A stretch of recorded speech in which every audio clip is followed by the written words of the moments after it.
பாஜக அரசின் 11 மெகா தவறுகள் என்ற தலைப்பில் முரசொலி நாளேடு தீட்டியுள்ள தலையங்கத்தில், இந்திய நாட்டை 11 ஆண்டுகளாக ஆண்டு 12வது ஆண்டில் அடியெடுத்து வைத்திருக்கிறது பாஜக அரசு. இதில் கொண்டாடி கொள்ள ஏதுமில்லை. இந்திய நாட்டை பின்னோக்கிய பாதையில் மிக வேகமாக அழைத்துச் செல்வதுதான் பாஜக அரசின் சாதனைகளாகும். அனைத்து வகைகளிலும் இந்திய நாட்டின் கட்டமைப்பை சிதைக்கும் செயலையே ஒன்றிய பாஜக அரசு கடந்த 11 ஆண்டுகளாக பார்த்துள்ளது என்ற வேதனையைத்தான் பதிவு செய்ய வேண்டியதாக இருக்கிறது என தெரிவிக்கப்பட்டுள்ளது. அச்சமற்ற ஆட்சியை பாஜக தரவில்லை. மக்கள் ஒரு ஆட்சியிடம் எதிர்பார்ப்பது அமைதியான சூழல்தான். ஆனால் அதனை பாஜக அரசு வழங்கவில்லை. எல்லோரையும் எல்லா காலத்திலும் பதற்றத்தோடு வைத்துள்ளது பாஜக அரசு. எப்போது என்ன செய்வார்களோ என்ற அச்ச சூழலே இந்த 11 ஆண்டுகளாக இந்திய நாட்டில் நிலவுவதாக முரசொலி நாளேடு விமர்சித்துள்ளது. அரசியலமைப்பு சட்டம்தான் இந்திய நாட்டின் பாதுகாப்பு ஆகும். இந்த நாட்டை இத்தனை ஆண்டுகள் வழிநடத்துவதும் அதுதான். அந்த சட்டத்தை சிதைக்கும் செயலை சிறுகச் சிறுக செய்து வருகிறார்கள். அனைவருக்கும் பொதுவானது நாடு, அனைவருக்கும் பொதுவானது சட்டம், அனைவரது எண்ணங்களுக்கும் விருப்பமானது இந்த நாடு, அனைவரது விருப்பங்களையும் நிறைவேற்றும் கடமை ஒன்றிய அரசுக்கு உண்டு. ஆனால் அதனை செய்யவில்லை பாஜக ஆட்சி.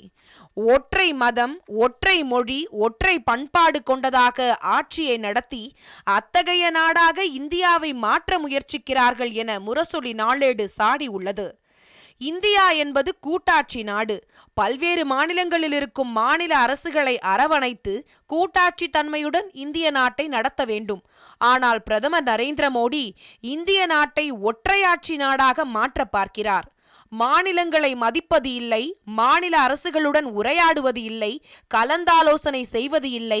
பாஜக நினைப்பதை, பல நேரங்களில் தான் நினைப்பதை மட்டும் செயல்படுத்தும் ஆட்சியாக ஒன்றிய அரசை மாற்றிவிட்டார் என முரசொலி நாளேடு குற்றம் சாட்டியுள்ளது.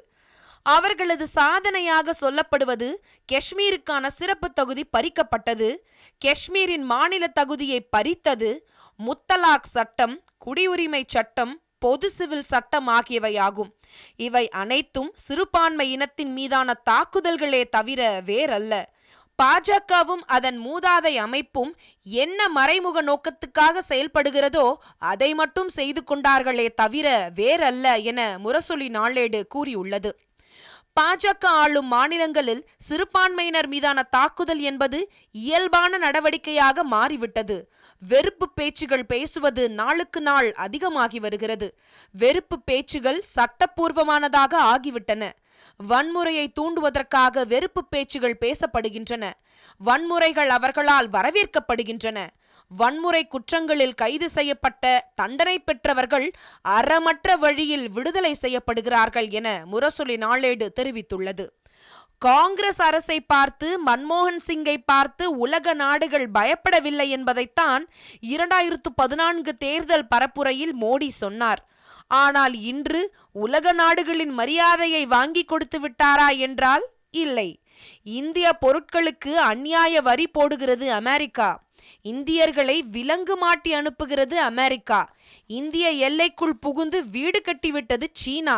இந்திய பகுதிக்கு தனது மொழி பெயரை வைக்கிறது சீனா.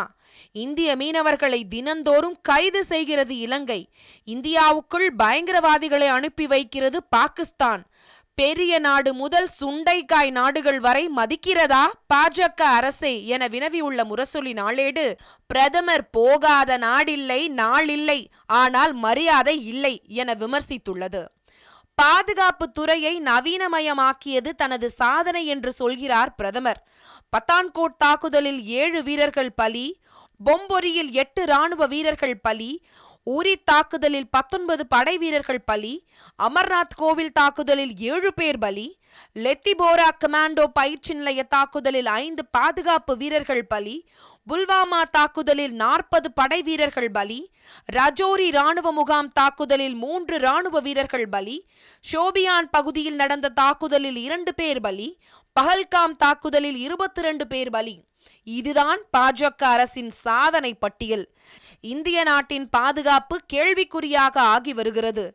ஆனால் பாதுகாப்புக்கான நிதி மட்டும் லட்சம் கோடிகளாக ஆகிக் கொண்டிருக்கின்றது என முரசொலி நாளேடு சாடி உள்ளது.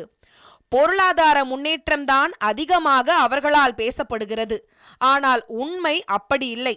இந்திய பொருளாதாரம் குறித்த தனது மதிப்பீடுகளை உலக வங்கி தொடர்ந்து குறைத்து வருகிறது. 6.7 விழுக்காடு வளர்ச்சி என்று 6 மாதங்களுக்கு முன்பு சொன்னது உலக வங்கி அதனை 6.3 சில நாட்களுக்கு முன் குறைத்து விட்டது.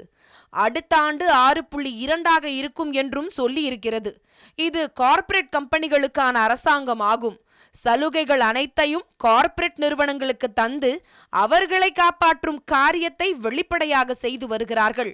பொதுத்துறை நிறுவனங்களை மூடுவதும் அதனை தனியாருக்கு விற்பதும் தான் இவர்களுக்கு தெரிந்த ஒரே வழி என முரசொலி நாளேடு விமர்சித்துள்ளது.